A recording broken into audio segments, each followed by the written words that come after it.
नमस्ते, मैं हूं सुरेश कुमार एकलवे और आप देख रहे हैं Hindustan news and tips. Afghanistan में पाकिस्तान की दखलंदाजी से भड़के अमेरिका ने उसे घुटनों पर चलाने की पूरी तैयारी कर ली है।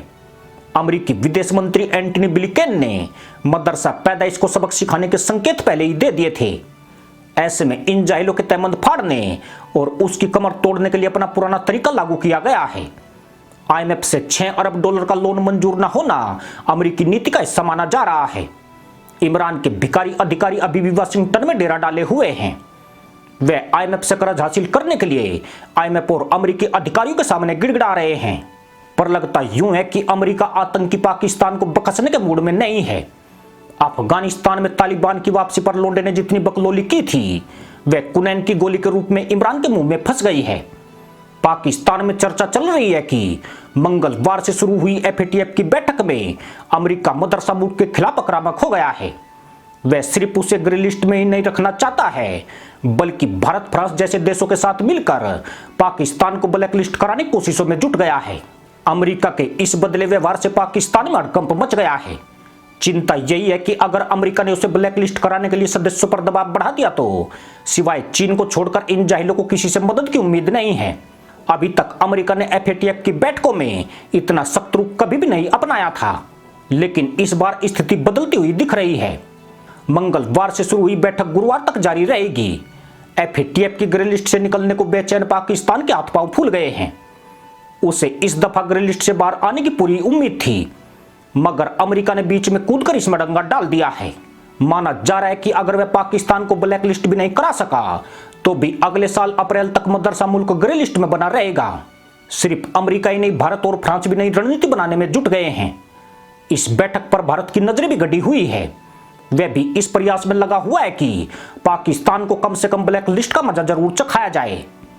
मदरसा मुल्क के लिए अभी तक राहत की बात यही थी कि FATF ने साल 2018 से उसे ब्लैक लिस्ट में नहीं डाला है, मगर इससे भी पाकिस्तान को $30 अरब से ज्यादा का नुकसान उठाना पड़ा है। उसका विदेशी निवेश भी घटकर 39% रह गया है। इस 39% निवेश में चीन का योगदान सबसे ज्यादा है। शेष दुनिया पाकिस्तान में कोई इन्वेस्टमेंट भी नहीं कर रही है।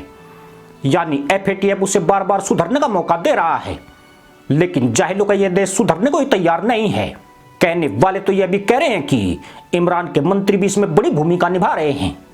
FATF की मीटिंग से 2 दिन पहले विदेश मंत्री शाह महमूद कुरैशी ने भारत के कश्मीर में आतंकियों का समर्थन वाला बयान देकर लोंडे की मुश्किलें और बढ़ा दी है।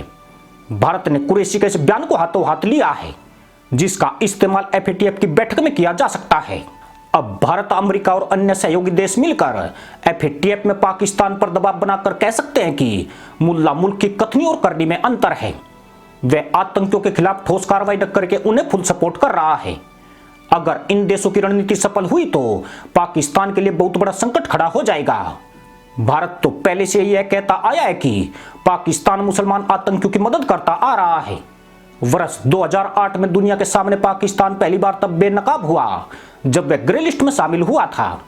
हालांकि वर्ष 2009 में वह सूची से बाहर आ गया, लेकिन उसने आतंकियों को मदद करना जारी रखा। तब अमेरिका भी उसे बचाने में आगे रहता था, पर इसके बाद FATF ने उसे दोबारा 2012 में फिर से ग्रे लिस्ट में डाल दिया। लेकिन FATF की आंखों में धूल झोंककर वह फिर 2016 में ग्रे लिस्ट से बाहर आ गया। 2 वर्ष बाद 2018 में एक बार फिर वह ग्रे लिस्ट में शामिल हुआ है और उसके बाद से वह इस सूची से निकलने को बेताब दिखता है। पर आतंकी संगठनों को मदद करने की उसने अपनी नीति को नहीं त्यागा है, मगर उसके कभी बड़े मददगार रहे अमेरिका से रिश्ते भी खराब हो गए हैं। कई बार पर्दे के पीछे से अमेरिकी मदद पाने वाले मदरसा मुल्क को आज अमेरिका से ही खतरा महसूस हो रहा है। FATF की पिछली बैठकों में तुर्की, चीन और मलेशिया उसके साथ खड़े नजर आए थे, लेकिन जून की मीटिंग के दौरान मलेशिया ने भी पाकिस्तान से किनारा कर लिया। ले देकर उसके पास चीन और तुर्की का साथ बचा है, लेकिन यह दोनों देश उसे ग्रे लिस्ट या ब्लैक लिस्ट में जाने से नहीं बचा सकते हैं। ऐसे में पाकिस्तान की सांसें फूल रही है। उसे डर है कि कहीं अमेरिका और भारत अपने मकसद में कामयाब हुए और मदरसा पैदाइश की तशरीफ पर काली तख्ती लटका दी तो फिर तशरीफ उठाने गिराने की हालत भी नहीं रहेगी।